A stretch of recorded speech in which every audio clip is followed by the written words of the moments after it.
पहुंच गए फूल बाग में, नाग बन करके एक सुंदर से फूल पे बैठ गए। रोहितास वहां से बगीचे में पहुंचे और सुंदर से फूल को तोड़ने के लिए जब हाथ बढ़ाया तो विश्वामित्र ने क्या किया, फूल तोड़ने को रोए आगे को हाथ बढ़ाओ है।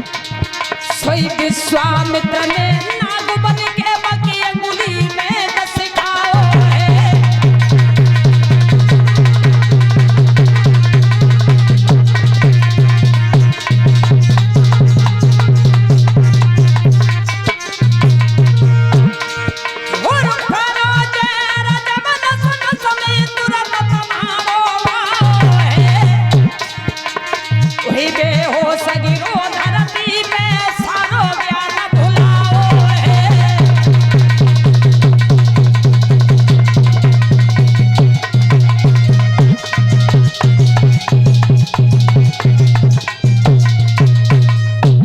एकदम से बेहोश होकर के रोहितास जमीन पर गिर गए।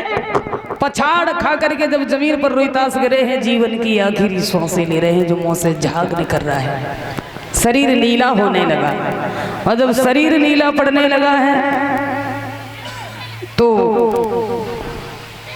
विश्वामित्र ब्राह्मण ने पहले तो डस लिया नाग बन करके, फिर आवाज लगाई काशी की गलियों में, काशी के लोगों, किसी का बड़ा सुंदर बालक था, फूल लेने के लिए बाग में गया था, लेकिन किस्मत ने साथ नहीं दिया, उसे जहरीले सर्प ने डस लिया। न मालूम किस दुखिया माँ का पुत्र है, बड़ा सुंदर बालक है। महारानी तारा ने जब ये सुना तो भोजन बना रही थी, एकदम से छोड़ करके ब्राह्मण के पास गई है। जवाब दिया, ब्राह्मण जी हमें ऐसा लगता है मेरा बेटा रोहितास फूल लेने गया है, हमें लगता है कि उसे सर्प ने डस लिया है, हम उसकी माँ हूँ, मुझे आज्ञा दे दो, मैं अपने पुत्र को देखे आऊँ। बोले नहीं, पहले भोजन बनाओ। भोजन छोड़ के भागी चली आई। भैया एकदम से भोजन बनाने लगी है, रो रही है कि मेरे बच्चे को सर्प ने नहीं डस लिया हो, अगर मेरे रोहितास को कुछ हो गया तो मैं किसके सहारे से रहूंगी, जिसके सहारे से मैं जी रही हूँ, केवल एक ही तो मेरा सहारा है। महाराज चले गए थे, राज्य छूट गया था, तो हमने एक अपने पुत्र की ही आस लगाई थी, आज मेरा पुत्र मुझे छोड़ करके चला गया तो मैं क्या करूंगी। महारानी भोजन बनाने के बाद में फिर आती है, जवाब दिया, ब्राह्मण जी अब आज्ञा मिल जाए। बोले हाँ अब जाओ, तुम्हारा लड़का मर गया हो तो यहाँ मत लाना, वो मेरे घर का नहीं है, खानदान का नहीं है, उसका अंतिम संस्कार करके आना जा। मैया वहां से भागी है, पछाड़े खा रही है, उठ करके फिर भागने लगती है। जैसे ही बगीचे में पहुंची है, देखा है कोई और नहीं है, रोहितास है, जीवन की आखिरी सांसें ले रहे हैं। देख करके अपने पुत्र की लाश, वो इतनी हालत बिगड़ गई थी, जो आंखें बंद भी हो गई थी, शरीर नीला हो गया था, झाग निकल रहा था मुंह से। मैया पछाड़ खा के जमीन पर गिर गई। रोहितास अपनी माँ को समझाने लगे, मैया रोना नहीं, दुनिया में जो आता है अमर नहीं हुआ, हर व्यक्ति को जाना पड़ता है, और मेरा समय पूरा हो गया है माँ, मुझे मरने का दुख नहीं है, मरने का रंज नहीं है, मैं जा रहा हूँ, मैं बच नहीं पाऊंगा क्योंकि मेरे पूरे शरीर में जहर फैल गया है। मैया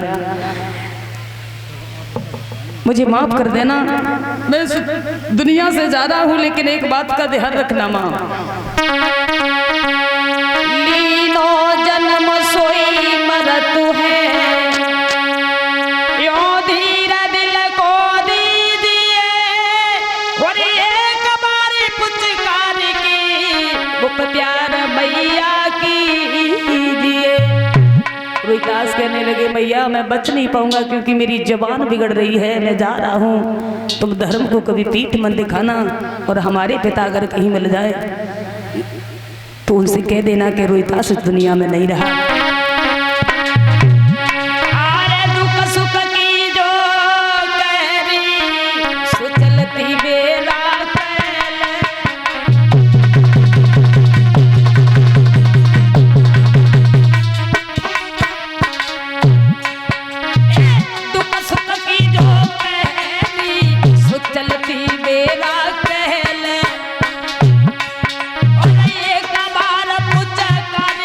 गोदी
अपनी माँ की गोद में प्राण छोड़ दिए।